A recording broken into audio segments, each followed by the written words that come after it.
ঈদের টানা ৭ দিনের সরকারি ছুটি শুরু হওয়ায় সড়কে বেড়েছে ঘরমুখী মানুষের ভিড়।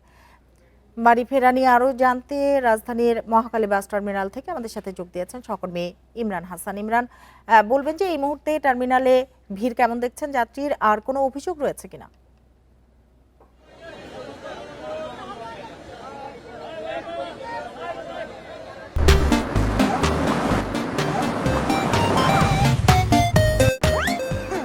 জি, পবিত্র ঈদুল আজহাকে সামনে রেখে ঘরমুখো মানুষ কিন্তু রাজধানী ঢাকা ছাড়তে শুরু করেছে। আমরা এই মুহূর্তে আছি রাজধানীর মহাখালী বাস টার্মিনালে। এখানে সকাল থেকে যাত্রীদের ভিড় তেমন খুব একটা না থাকলেও দুপুর গড়ানোর পর থেকেই কিন্তু আমরা দেখতে পাচ্ছি যে বাস টার্মিনালগুলোতে যাত্রীদের লাইনে দাঁড়িয়ে টিকিট কাটছে এবং আজকে মূলত সরকারি ছুটি হওয়ার কারণে মানুষজন বিকালের পর থেকে যাওয়ার একটা প্রচেষ্টা চালাচ্ছে, তাদের নিজেদের গন্তব্যে যাওয়ার জন্য চেষ্টা করছে, প্রিয়জন পরিবারের সকলের সাথে একসাথে ঈদ উদযাপন করার জন্য।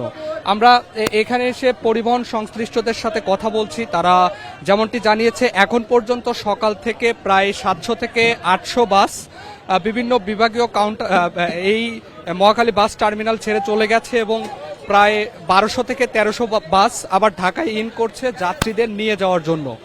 তো আরেকটি বিষয় জানিয়ে রাখি, সেটি হচ্ছে যে আইন শৃঙ্খলা বাহিনী পর্যাপ্ত পরিমাণে তৎপর রয়েছে এবং এইখানে সংশ্লিষ্ট যে সকল র্যাব সহ আরও পুলিশ কন্ট্রোল রুম এবং বিআরটি এর ভ্রাম্যমাণ আদালত রয়েছে এখানে, যারা সার্বক্ষণিক যাত্রীদের সেবা দেওয়ার জন্য চেষ্টা করছেন।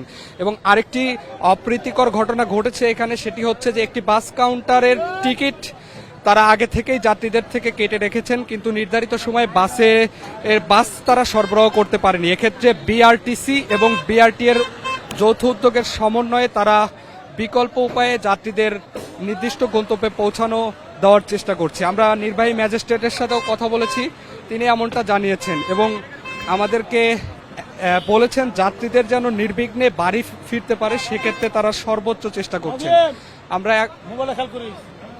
আমরা এইখানে এসে সর্বশেষ এই অবস্থা এখানে দেখতে পাচ্ছি। এই ছিল আমার কাছে মহাখালী বাস টার্মিনাল থেকে সর্বশেষ অবস্থা।